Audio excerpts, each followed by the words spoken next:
ዛሬ ዙረት ልሄድ እስኪ ደግሞ መቼም መዞር አይተክተኝማ።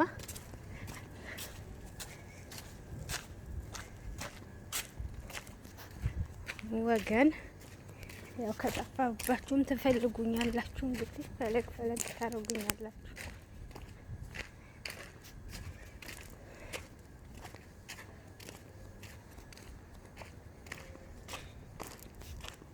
ጉዞ ላይ ነን። ምን ነበር የሚባለው? ጉዞ ወደ ልብስ ቤት። ልብስ ቤት አይደለም ላውንደሪ ቤት ነው። ወይኔ እናቴ!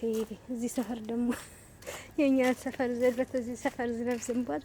ምን ይመስላል ሰፈሩ? አባብኝ ሰላም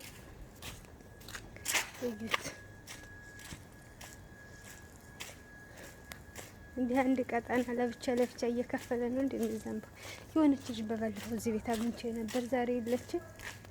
ስልኳን ሰታኝ የማይሆን የማታውቀውን ስልክ ነው የሰጠች መሰለኝ ልጅቱ።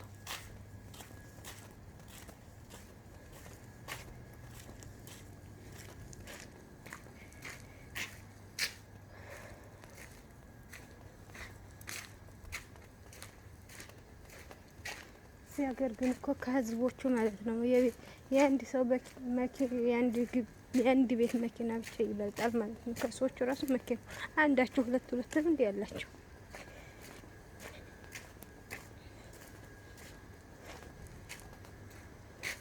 ያው ለመግዛትም ከፈለጋችሁ ላስመርጣችሁ ብዬ ነው። በዛ ይሄ ጓደኛዬ ቤት ነበር ለማለት በቃ እኮ በቃ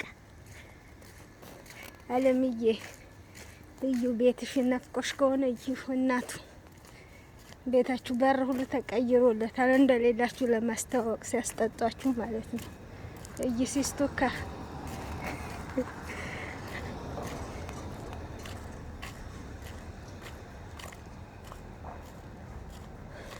እግዚአብሔር ይስጣችሁ። ያንን የመሰለ ቤት አፍርሳችሁ ሰዎቹን በጣውላ አስጋረዳችኋቸው።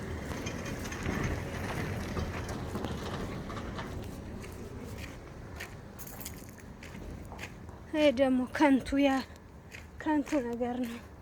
ቅድም ስደውል ሳያነሳ አሁን እኔ ስሄድ ነው እንደሚደውለው። ገለቴ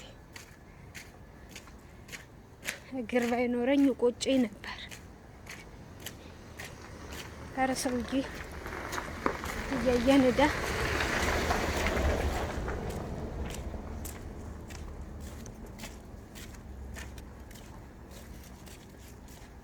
እና ነይታችሁ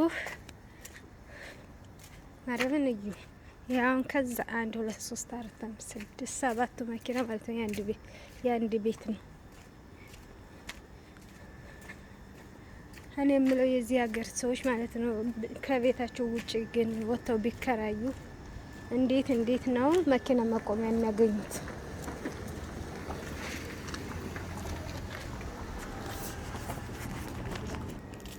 አሁን እየደረስን ነው ላውንደሪ ቤታችን።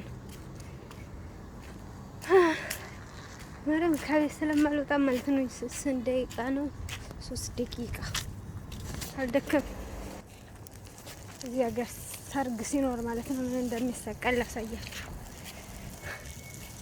እኛ ሀገር ግን ሰርግ ሲኖር እንደዚህ ይሰቀለ እኔ ትዝ አይለኝ። እኔ የክፍለ ሀገር ልጅ ስለሆንኩ ያው ክፍለ ሀገር ዳስ እንደሚጣል ነው የማውቀው። እንደዚህ ብልጭ ድርግም ምናምን እንደገና ዛፍ አላቅላችሁ ልጅት ሊያገቡ ነው ሊጋቡ ነው። ይሄ ነው መሰለኝ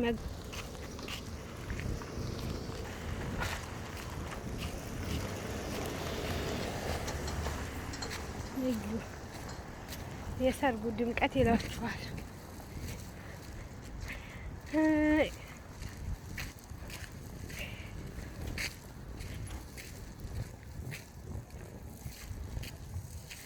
አሁን ኢትዮጵያ ቢሆን እንደዚህ በዚህ ሰዓት እንደዚህ ስልኬን እንከርፍፍ ይሄዳለሁ። ግን ወገን ይሄ ደግሞ እንትናቸው ነው፣ ቤተክርስቲያናቸው ነው። ትንሽዬ ቤተክርስቲያን ናት እኛ ሰፈር ያለችው።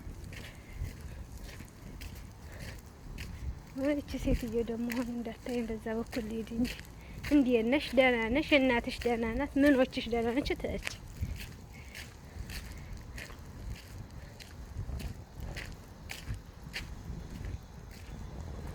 ዋው ሲያምር! በደንብ አስጠጣ እያየች ነው። አሁን በላየ ላሽ እንላለን።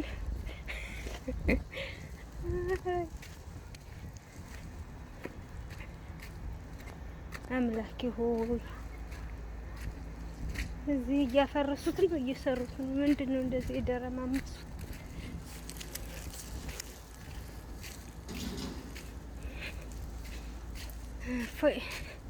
አሁን ደግሞ ቀጥታ በቤቴ ነው የመጣሁት። ቅድም የሆነች ልጅ በባለፈው አግኝቼ ድጋሜ ካገኘኋት ብዬ ምስኪን ናት፣ አዲስ ናት፣ 5 ወሯ ነው እዚህ ሰፈር በነገራችን ላይ ማለት ነው። እነዚህ ህንዶች ባንግላዴሾች ምናምን ናቸው ያሉት። እኔ እስካለሁ ድረስ እንግዲህ 4 አመት ምናምን ሆኖኛል። እኔ አንድ ጓደኛ ነበረችኝ፣ እሷም የለችም፣ ሌላ ሀገር ሄደች። በቃ ኢትዮጵያ እዚህ ሰፈር ውድ ነው። እንደ ባንዲራ እኔ ብቻ ነው እዚህ ሰፈር ውል የምለው። ህንድ፣ ባንግላዴሽ፣ እነዚህ አሁን የመጡት ጥቁሮቹ ምንድን ናቸው? አፍሪካዎች የሚያስፈሩት እነሱ ምናምን ናቸው እዚህ ሰፈር ያሉት ሰራተኞች። ህንዶች አጠይቁኝ። እንደውም የህንድ ሰፈር ነው የሚመስለው ሰፈሩ እንጂ የዚህ ሀገር ዜጋ አይመስልም። ውይ ለካ እንደዚህ ቅረጭ